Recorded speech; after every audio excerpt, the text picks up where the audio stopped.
Hello everyone, and welcome to my very first knitting podcast. I put out a video last week just covering my fall and winter plans, so some of those projects are actually in this podcast because I've already started them. But I wanted to get you up to speed on what I'm working on. I have far too many things on the go right now. I think I have 5 whips that I'm going to talk about today. And there's a couple that I'm not going to talk about just because they're kind of in hibernation. I started them and I haven't been very excited about them. So they're kind of on hold until I feel more inspired to work on them because, I don't know, I want it to be fun. They're not very fun right now for me. But to start, we'll talk about what I'm wearing today. So this is my Blair Vest, I believe, by Irene Lynn. I knit this in Durum Natura Robinson. I had so much fun with this yarn. It was a bit of a pain in the ball. I found it tangled a lot, but I got this from Art of Yarn in Kelowna, BC.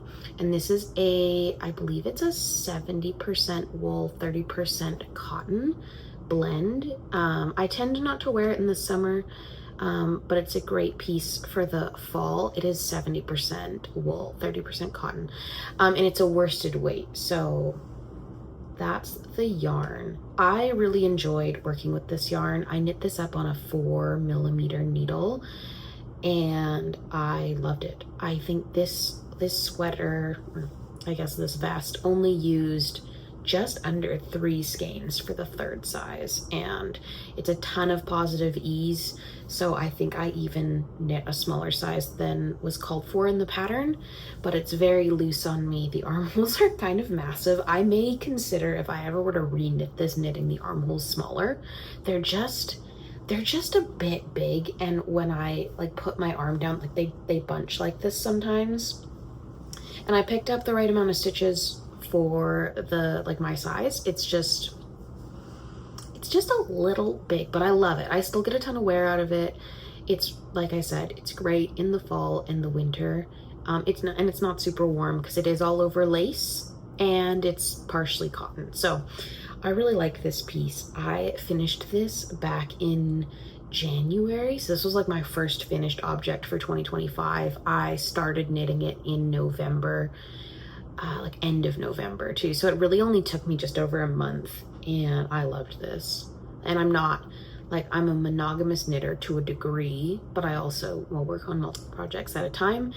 Yeah, I love this sweater. It's so comfortable. It's reasonably easy to layer. Normally I would wear it with a turtleneck, but I thought, why not? I didn't want to do a podcast with no knitwear on. I really wanted to wear something. And this is a really easy piece to just layer, especially when it's still reasonably warm outside. So yeah, that's what I'm wearing. But let's jump into why you're all here and what I'm knitting. I don't have any finished objects today, but I will normally follow a typical podcast format of finished objects, works in progress, acquisitions, potentially future plans or life updates. But for now, those 3 will be the main. And like I said, I don't have any finished objects today, but I do have a lot of whips to go through. And some of them I think will be finished objects soon, hopefully by the next podcast. Some of them are just like right there, right on the cusp of being ready to go or pretty darn close. And so yeah, let's jump into things. So the first project I talked about in my fall winter plans video, if you haven't seen that, you can go watch that. I'll try to link it below or up in the top corner if I'm able. But one of the projects I talked about was my Easy Color sweater, and I've got it right here. And I've just done the double folded collar. I knit that down, and I'm just starting the color work and the raglan increases. And I'm already obsessed. It's very potato chippy. I love stranded color work. It's so motivating to just want to get to the next round and see the color continue to come together. And yeah, I am obsessed with this already, and I'm only just there. Look at those neat little floats. But I am knitting on 4.5mm needles for the color work, and then 3.5 millimeter needles I knit for the ribbing, and I'll do that for the hem and the sleeve cuff ribbing as well. It's, like I said, it's double folded collar, it's a top-down raglan construction, and it's all over stranded color work. The only modification I'm making is, I don't know if you'll be able to see it yet because it's just, we're so new, but the raglan stitches are not knit in pattern. Let me get to focus on, there we go, not on me. But yeah, the pattern calls for you to knit the raglan stitches in pattern, but I didn't like that look. I thought it would look better with just a solid raglan stitch, or I guess it's 3 stitches going down the, I guess, bordering the sleeves. I don't want to give too much away because it is a paid for pattern, but this is by Easy as Knit, and it has 15 Ravelry projects, and I'm knitting it up in Haynes Creek Heathers by the Gathering Yarn. Put this in front of my face so it focuses. There we go. And this is, I believe this is a Canadian company. I believe the founder was from Alberta, and so this yarn is dyed here in Canada. And I picked this up in Edmonton at the Fiber Nook. I'm actually, there's the red as well. This is the main color that I'm using. It'll focus, there we go. And so this is red and this is ecru. So I'm knitting those. I think I have 5 skeins of the red and 4 skeins of the white, which should be enough to knit my size. I'm knitting the size XL, and yeah, I'm loving this. I imagine this will go really quickly. I'm really motivated because of the color work, and it's a raglan, so it's a pretty basic construction. There were no short rows, and I'm a little curious how that will affect the fit. It's a pretty thick collar. The wool is on the coarser end, though I wouldn't call it coarse, if that makes sense. So I'm curious how it'll feel at the end with this around my neck, because there's no short rows to give some height to the back neck, but we will see. I still think it's gonna get a lot of wear either way. I don't really mind. Like I said, I wear a turtleneck, so I don't mind if there's stuff around my neck. Hopefully it doesn't feel like it's choking me, because this does seem like a pretty small collar. The balls just keep wanting to fall on the floor. But yeah, that's my Easy Color sweater. I started this like 2 days ago on September 12th. I'm filming this a little bit before it's gonna go up, but I wanted to film before the work week because I'm often quite tired at the end of the day, and I know we have a lot going on after work this week, so I was like, if I can film today and get this up next Saturday, that'll be perfect. So yeah, hopefully by the next podcast there's a ton of progress. Ideally I will have split for sleeves. We shall see. That might be a bit ambitious because, like I said, there's some other whips that I'd really like to finish. But this does have 15 projects on Ravelry, so there's not a lot of people who have actually knit this pattern.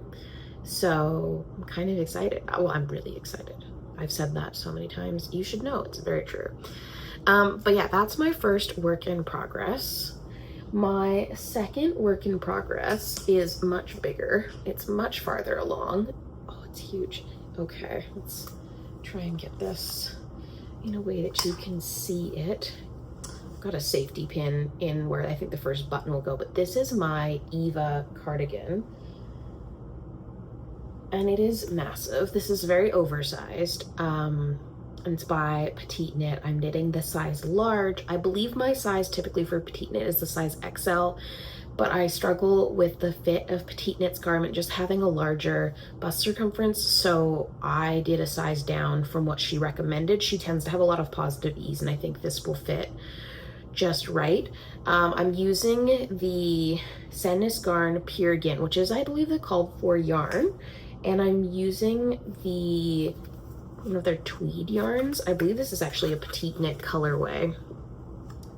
It focuses on that. This is their color Almond Tweed, color number 2512, and I purchased this in Kelowna at Art of Yarn, and This is a 75% Norwegian, 25% Peruvian tweed yarn.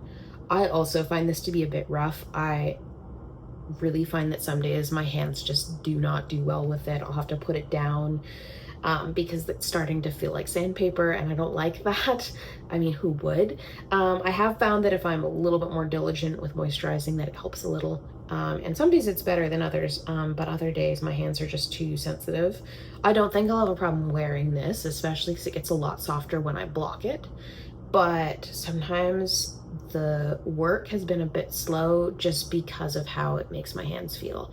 I've just finished the ribbing I need to bind off. I haven't decided what bind off to use for 2x2 rib. A lot of people will like flip the stitches around so it's a 1x1 rib instead of a 2x2. I was talking to my sister-in-law and I asked her what she'd recommend for a 2x2 bind off, and she did say that's a good option. I think she also suggested the Icelandic bind off, which I've never done before, and that's kind of why I haven't been as motivated to continue this, just because I don't always feel like I have the mental energy to learn something new. I love learning, but I feel like this last week especially, I've been so tired after work that learning a new bind off just hasn't been my preferred activity.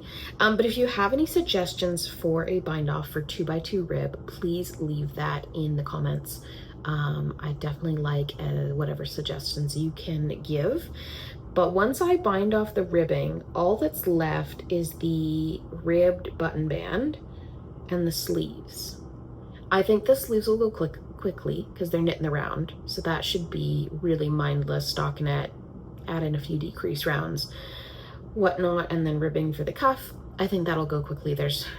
Sleeves almost always do because there's far less stitches on your needles than there is for your body, and of course the body for a cardigan is knit flat, which just takes me a little bit longer than if it's knit completely in the round. Then there'll be the button band. I've never actually knit a button band before. This is a first. I'm kind of glad it's a ribbed button band and not a double knit one. I feel like it's going to be easier for me to learn the buttonholes and just the process of a button band, knowing it's going to be ribbed rather than double knit. I love the look of a double knit button band, but I like this pattern for its more casual, comfortable vibe rather than more like classy and put together, which I feel like that's the look you get from a double knit. Whereas this ribbed one, it'll look a little bit different. I haven't bought buttons for this yet either. I feel like I have like 3 or 4 projects that I want to buy buttons for, and I'm not sure if I'll just go buy them all at once. Like we have a sewing center here, and so maybe that's where I'll go get my buttons.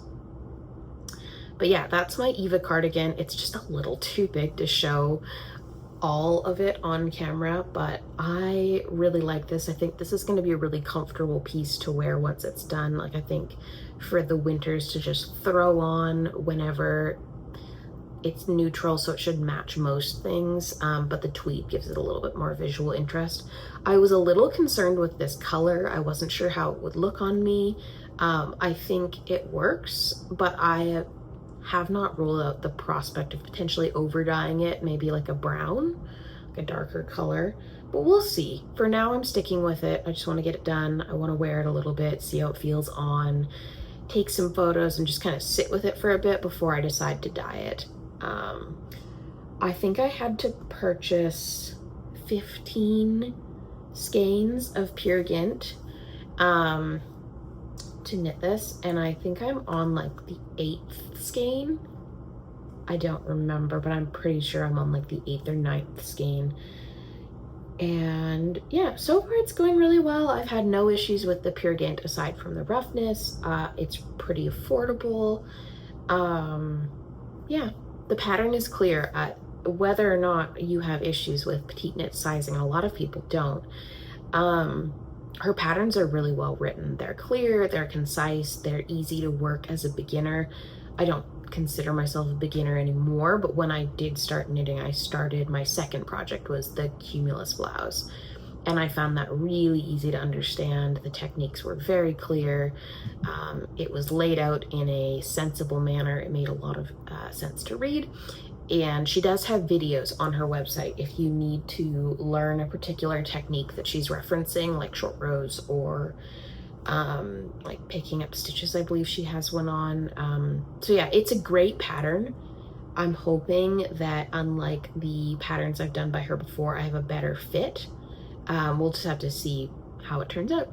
And I'm really excited about it because I think it'll be a good staple wardrobe piece. It's also my first cardigan and I'm rather proud of that. So we'll see when this gets finished. I'm hoping for sooner rather than later. Ideally, it'll be done for the next podcast, but I think that might be a bit of a stretch. It'll probably be really close. So that is my second whip. I started that one back in March and I kind of put it on hold during the summer. Just, it's not summer knitting. And I wanted to work on something more seasonally appropriate.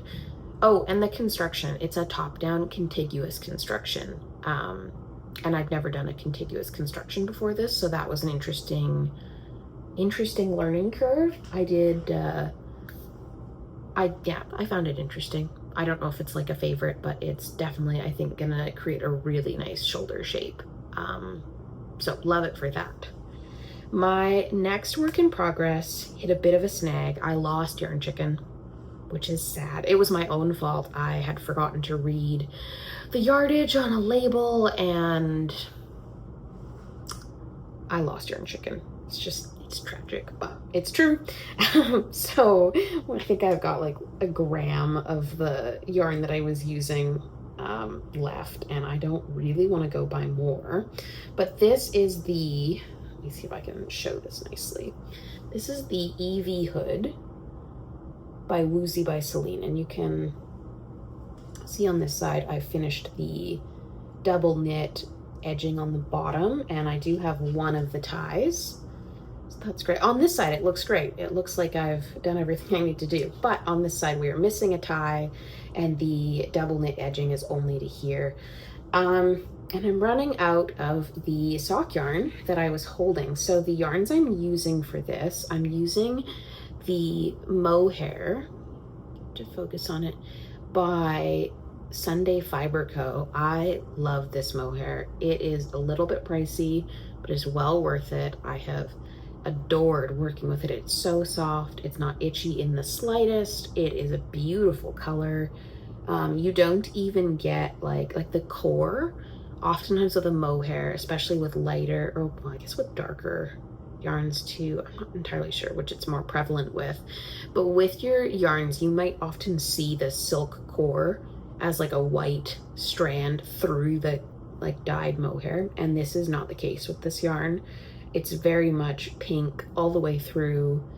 It's a bit of a, would you say it's a cooler pink? Either way, it's amazing. I love it. I definitely want to order from Sunday Fiber Co.'s next collection if I can. We'll see. I know she's gonna reveal it soon, but this is from quite a while back. It's definitely not one of her new colors. And I'm holding it with, and I have very little left to show, but this is knit with the Ancient Arts sock NATO yarn, in the color name is Beach Pebbles, and I picked this up in Nanaimo, BC at a store called Yarntastic. I really liked the color. I thought it worked really well with the pink. This is coming up a little less saturated on camera than I think it is in person, but it's got some really cool colors throughout. Unfortunately, I'm out. And it's because Ancient Arts yarn, it's an 80/20 merino nylon fingering weight, and they only come with 350 meters in a skein. And I'm so used to sock yarn having 400 meters or 390 that I didn't even question it. I was like, it's a sock yarn, it's a sock yarn. no difference. So I picked it up and I started knitting with it, and I realized it was 350. And Celine does say in the pattern that she used every last scrap of her merino, so there is no margin for not having enough yarn. So I had a feeling that I was going to be playing yarn chicken and that I was going to lose. I haven't decided 100% how I'm going to move forward with this, because like I said, all I've got left is the double knitting, tie, and like the last bit of edging for the one side. There's a couple of options. I could put this on hold until I have a chance to go down to Calgary, where they have their store, and I could buy it from there, because I do believe they still have it in stock. So that's an option. But I'm kind of trying to avoid buying more yarn right now, and I have this one mini skein in stash from Camp Fiber, get to focus, yarns, and it was sent to me in one of my orders in past from, I didn't order from them directly, but it was from a different yarn store.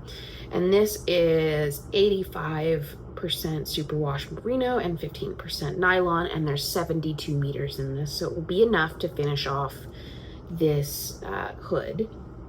Now, if you put the two side by side, I'll collect up as much of this Ancient Arts yarn as I can with what's left. But this is the Ancient Arts yarn. I have to put my hand there so it's gonna focus. It's trying. And then this is the Camp Fiber, and the Camp Fiber is much cooler than the Ancient Arts, and I'm not sure how that's going to show up when I knit them together. Now I could just rip it out whenever I manage to get more of the beach pebbles, or I can knit with it and just leave it as is. Even Celine, I think, used a different mohair for her last tie, so I'm not alone in this. But I think I'll use this fingering weight and just hope that the rosy, like, it overpowered the beach pebbles, I think, a little bit more than I was expecting. So I'm hoping that'll work in my favor if I use this yarn, and that it'll just kind of blend them together, because it's the same mohair for this part. It'll just be a different undertone. So I think I'm gonna do that, and it shouldn't take me that long to do one more tie and the rest of the bottom edging. It has felt like it's gone for a little bit longer than I wanted it to. Double knitting is not always super quick, but it's moving along reasonably well, and I just picked it back up. I started this back in April, again, kind of put it down for the summer, just because it's not very summery. I wasn't gonna be able to wear it. But we're back to it, and I'm hoping to get it done reasonably soon. Again, this is one that I think I should almost guarantee to have done by the next podcast. It's also, I did do a mid-project block, so it has been blocked aside from the ties, and this star stitch is just stunning. It's so beautiful. It was a bit of a bear on the hands. I definitely had to do a good amount of stretching. My wrist was not a friend to this stitch, but it is gorgeous. It is well worth it. It is gorgeous. I do have a bit of a small head, so I tried it on and I thought it looked a bit funny, but I'm hoping that now that it's blocked and once the ties are done, if it's tucked into a jacket, it'll look just fine. But yeah, this is the Evie Hood by Woozy by Celine. Obviously it's a one size. Oh, and I knit the stitch, like the main stitch pattern, on a 4mm needle, and I knit the double knitting on a 3mm needle. So that's that. Hopefully, like I said, that's my finished object for next podcast. We'll see. We'll see if I'm devoted enough to finish that on time. My next work in progress is the Blair Vest by Mochi Knits. I'm not excited about this pattern. I was when I started, and I've lost all the desire to work on it, but at the same time, it is reasonably far along, so I don't want to put it down to not pick it up. So it's knit in this spring green color. This is a color by Sandnes Garn. This is their Sunday. So it's 100% merino wool. I picked this up in Edmonton at, where did I buy this? Little Blue Fiber Studio. Really cute shop. They actually just moved, and they've got a bigger location, and I haven't been able to get back since then, but I do love their store. They have some good selections, and this color was so vibrant and so fun and so out of my comfort zone that I really wanted to knit with it. Doesn't want to focus. There we go. So this is the yarn that I'm using, and I love working with Sunday. I've had no issues with the yarn itself.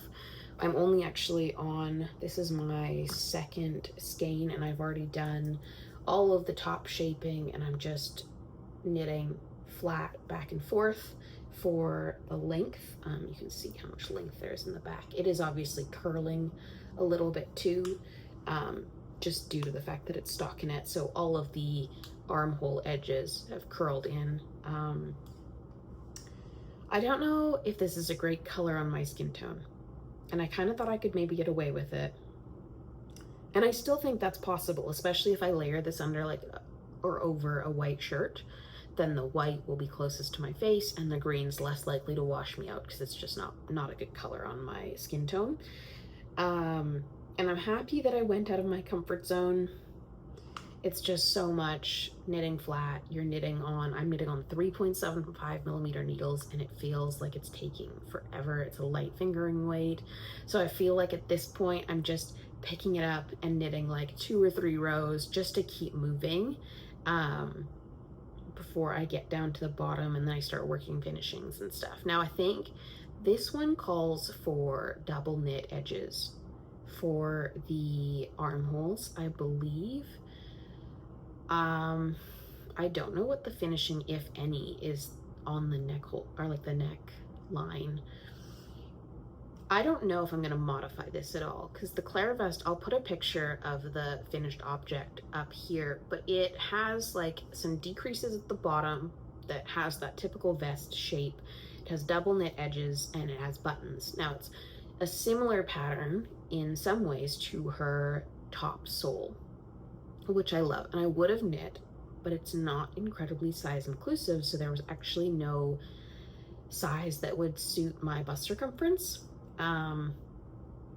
which honestly is really disappointing. I know it was one of her earlier patterns, and I know her newer patterns are a lot more size inclusive. That one she just hasn't gone back and updated, which is too bad. So I was thinking of maybe doing some ribbed finishings for this, and maybe neglecting the decreases on the hem to take that typical vest shape and more just make it straight across. I could even do ribbing there as well. And some people have done ties, so maybe instead of the buttons I do ties. I just don't know what I want to do. I don't know if my modifications would look good, and so I'm a little nervous to knit all of this fingering stockinette flat to then modify it and have it look terrible. Obviously you can always rip back. I could always rip out, put on the lifeline, go back to where you do the decreases and just knit to pattern. But if I'm gonna pick up that many stitches, if I'm gonna do that much ribbing in fingering weight, I'd like to be certain that it's going to look good. So that's probably part of the reason too I've been stalling on this, and it's only as far as it is because I don't know if I'm going to modify it, and if so, how much. So that is my Blair Vest. We'll see how this goes. I don't know when this will get finished. It's also kind of more of a summer project, and we're getting into sweater season and winter and stuff. So I don't know. I should really push through, but if you have thoughts, I'll take them. I'm actually using this really cute project bag from Art of Yarn in Kelowna as well. I picked up a couple of these and I love them. It's just a little drawstring, but it fits a pretty good amount in there. It's reasonably big. I'm going to hopefully start sewing, and I think I'd love to sew myself 1 or 2 more of these, maybe in some different sizes, because I really like the drawstring and the just lightweight but really practical bags. So maybe I'll make more of these in the future, but for now these are from Art of Yarn and I love them.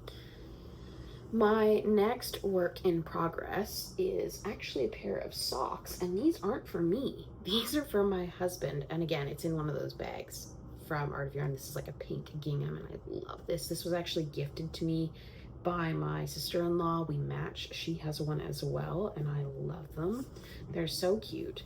But the socks that I'm knitting, this, I only have one, and it's most of the way done. We're working the second bit of color work.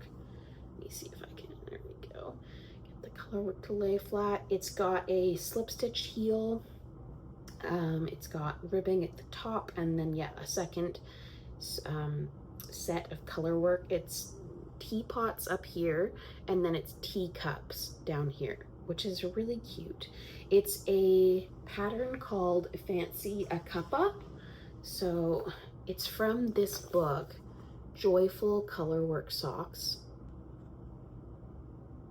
Those are the socks. Again, it does not want to focus, but this is a really cute book. There's tons of really fun patterns. Like, as you can see on the cover, there's some cat socks. I love this book. I actually have her other one. I got it for my birthday. It is the Charming Colorwork Socks, and I was showing it to my mom, and she was like, I want some of those socks. Like, she's like, you could do Christmas gifts, and you could do just socks for everyone. And I definitely have thought about it. I don't know if anyone's getting socks this year aside from my husband, and if these get done by Christmas, who knows, because they've taken me a while. But this was my first foray into stranded color work, and I feel like I did a decent job. I'm reasonably pleased. There's a little bit of puckering that I think will block out. I think the white yarn I was using is a bit thinner than the rest, and the yarn I'm using for the brown and the blue, at least, is a Cascade Heritage. I don't have the color names, but it's a nice dark brown and then light blue. And then I was graciously gifted some white sock yarn from my sister-in-law, and that's what's the little teapots and what will be the teacups down at the bottom. It's been a great pattern so far. I've learned a lot. I've never knit a sock before, and of course I jumped into a stranded colorwork sock with, this does actually have 3-color color work at the top here, which is a bit of a learning curve. Nope, just doesn't want to focus. I have to bring it down here. But it's 3-color color work, and I thought that would be harder than it was. I did have to learn about color dominance. I watched a few videos. Brooklyn Tweed has a really good video on color dominance, should you want to learn about that yourself. But yeah, so far it's been a pretty good experience. It's a little bit interesting knitting it for my husband because he's not always here for me to try it on, and I'm nervous that I was nervous that it was gonna be too small. So I had him try it on a couple of times to try and, you know, make sure that we had a sock that was going to fit in the end. But yeah, all that's left is the last color work motif and then the toe. And this one's done, and we'll start sock number 2. And I'm really hoping I don't get hit too hard by second sock syndrome because this has already taken a while, and I don't want him to get the socks like next Christmas. I'd rather him get them sooner rather than later. So those are my Fancy a Cuppa socks, or sock. Hopefully it'll be plural soon. But yeah, I love these. They're so cute. I'm really excited to make more patterns by Charlotte Stone. I really want to dig into both these books. I don't always want to buy knitting books. I sometimes often like to get just the individual patterns, just because I'm not always convinced that if I buy the book, I'll knit enough patterns to make the increase in price worth it. But with these books, I was like, nope, there's so many socks in here. There's only a handful that I don't want to knit. So I thought it'd be well worth it over time to buy the book. And I believe that's my last work in progress. So a lot of knitting to do to get some more finished objects. I think the most likely candidates to be finished will be the Evie Hood and the Eva cardigan. Everything else I think will take a little bit longer. So hopefully by the next time I film a podcast, I'm hoping to do bi-weekly. So every 2 weeks, I'm hoping to release a podcast. We'll see see how that goes with my work schedule and all the other extracurriculars we seem to have going. I think we're gonna have some family visit. We're out of town for Thanksgiving, which is still a month away, but it'll sneak up on me. I don't have any acquisitions, and I did just talk about my future plans in my fall and winter knitting video. So if you want to know what I'm looking forward to, or maybe what I'm planning to start sooner rather than later, you can check that out. But thank you for watching. Thank you for listening to me yap all about what I'm knitting and the different hurdles that I've come across and whatnot. If you have any questions, if you want to let me know what you're knitting, please put it in the comments below. I'd love to hear what you worked on, if you worked on something while you watched, and if you've knit these patterns. I'd be happy to hear about your experiences with them. And if you have any suggestions for maybe different ways I can do things, patterns I might like based on what you've seen, let me know. I'd love to build a community on here, and if you want to be a part of that, that would be amazing. If you'd like to subscribe, I'd really appreciate it. Like this video if you'd like to see more. Have a great week.